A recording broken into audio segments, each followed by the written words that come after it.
દોસ્તો, સ્વર્ગસ્થ ધીરુભાઈ અંબાણીના ત્રીજા સંતાન તરીકે ઓળખાતા આ વ્યક્તિ કોણ છે કે જે આજે પણ મુકેશ અંબાણીની રિલાયન્સ ઇન્ડસ્ટ્રીમાં એક પણ રૂપિયો પગાર લીધા વગર કામ કરે છે?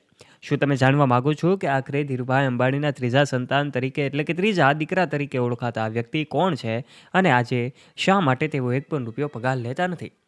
મુકેશ અંબાણી સાથે એમનો કેવો સંબંધ છે, આ તમામ બાબતે અમે તમને વાત કરીશું. માટે આજના વિડીયોમાં અંત સુધી બન્યા રહેજો.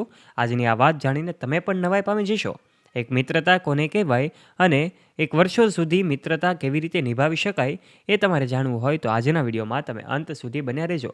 કારણ કે આજે અમે તમને વાત કરવા જઈ રહ્યા છીએ આ વ્યક્તિની. માટે વિડીયોમાં આગળ વધીએ તે પહેલાં આપ અમારી યુટ્યુબ ચેનલ ઉપર પહેલીવાર આવ્યા છો અને હજુ સુધી આપે અમારી યુટ્યુબ ચેનલને સબસ્ક્રાઈબ નથી કરી તો વાલા દોસ્તો, આજે જ નીચે રહેલું બેલ આઇકન દબાવીને સબસ્ક્રાઇબ કરી લેજો અમારી યુટ્યુબ ચેનલને.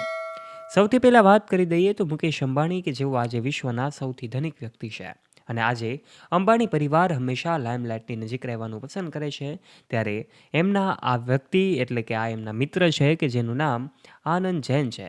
આનંદ જૈન મુકેશ અંબાણીના એવા ખાસ મિત્ર છે કે આજે પણ તેઓ રિલાયન્સ ઇન્ડસ્ટ્રીમાંથી એક પણ રૂપિયો લેતા નથી. આખરે વિશ્વના સૌથી ધનિક લોકોની યાદીમાં પણ એક વખત એમનું ફોર્બ્સ અહેવાલ મુજબ નામ હતું. આજે પણ તેઓ વિશ્વના સૌથી ધનિક વ્યક્તિ મુકેશ અંબાણીના મિત્ર છે, પરંતુ એક સમયે તો એમનું નામ પણ વિશ્વના સૌથી ધનિક વ્યક્તિઓમાં હતું. આનંદ જૈન, કે જૈન કંપનીના ઓનર છે અને આજે મુકેશ અંબાણીની સાથે ક્લાસમેટથી લઈને વર્ષોથી એમની મિત્રતા અકબંધ રહી છે. સ્વર્ગસ્થ ધીરુભાઈ અંબાણી, કે જેઓ રિલાયન્સ ઇન્ડસ્ટ્રીના ચેરમેન હતા, એમણે રિલાયન્સ ઇન્ડસ્ટ્રીની જવાબદારી એમના મુકેશ અંબાણી અને અનિલ અંબાણી ઉપર થોપી હતી. પરંતુ એમની સાથે સાથે આનંદ જૈન પણ એમના માટે ખૂબ ખાસ વ્યક્તિ હતા. ધીરુભાઈ અંબાણી આનંદ જૈનને પોતાના દીકરાની જેમ રાખતા હતા અને આનંદ જૈન પણ ધીરુભાઈ અંબાણીના દીકરા મુકેશ અંબાણીના એક ભાઈ તરીકે જ રહેતા હતા.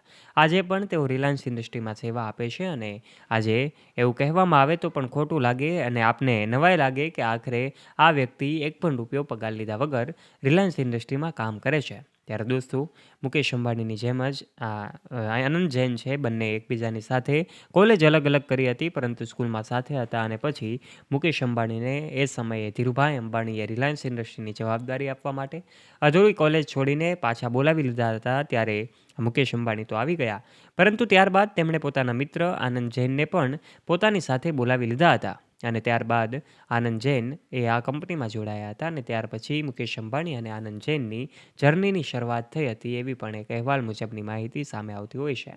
આજે આ વ્યક્તિ, કે જે મુકેશ અંબાણીના ખાસ મિત્ર છે અને મુકેશ અંબાણીના ઘરે કોઈ પણ ફંક્શન હોય, તમામ ફંક્શનમાં આનંદ જૈન એમના પરિવાર સાથે જોવા મળતા હોય છે. ત્યારે દોસ્તો, મિત્રતા કોને કહેવાય એ મુકેશ અંબાણીના આ મિત્રએ સાબિત કરી બતાવી છે. વખતો વખત અહેવાલો મુજબ એમની માહિતી તો સામે આવતી હોય, એમની તસવીરો તો સામે આવતી હોય, પરંતુ આજના વિડીયોમાં અમે તમને એમના મિત્ર વિશેની કેટલીક ખાસ વાતો જણાવી છે. આખરે મુકેશ અંબાણી હોય, અનિલ અંબાણી હોય કે પછી અંબાણી પરિવારના કોઈ પણ સદસ્યો હોય, એમના પરિવારના સદસ્યોની જેમ જ આનંદ જૈન પણ એમની સાથે જોવા મળે છે. ત્યારે સ્વર્ગસ્થ ધીરુભાઈ અંબાણી એમની રિલાયન્સ ઇન્ડસ્ટ્રીને આજે મુકેશ અંબાણી ખૂબ આગળ વધારી રહ્યા છે. આજે વિશ્વના સૌથી ધનિક વ્યક્તિ બનેલા મુકેશ અંબાણીના આ મિત્ર વિશેની વાત આજના વિડીયોમાં અમે તમને જણાવી છે. દોસ્તો, આજના વિડીયોમાં તમારી માહિતી અને જ્ઞાનમાં જો વધારો થયો હોય તો નીચે કમેન્ટ બોક્સમાં તમારું મંતવ્ય અવશ્ય જણાવજો. જો વિડીયો પસંદ આવ્યો હોય તો વિડીયોને એક લાઇક કરજો. તમારા ફ્રેન્ડ્સ સાથે ગ્રુપમાં આ વિડીયોને શેર કરવાનું ના ભૂલતા. અને આવા ઇન્ફોર્મેટિવ અને રસપ્રદ વિડીયોઝ નિહાળવા માટે વાલા દોસ્તો, આજે જ નીચે રહેલું બેલ આઇકન દબાવીને સબસ્ક્રાઇબ કરી લેજો અમારી યુટ્યુબ ચેનલને, જેનાથી આવા જ ઇન્ફોર્મેટિવ અને રસપ્રદ વિડીયોઝની નોટિફિકેશન્સ તમને મળતી રહે સૌથી પહેલાં. ધન્યવાદ.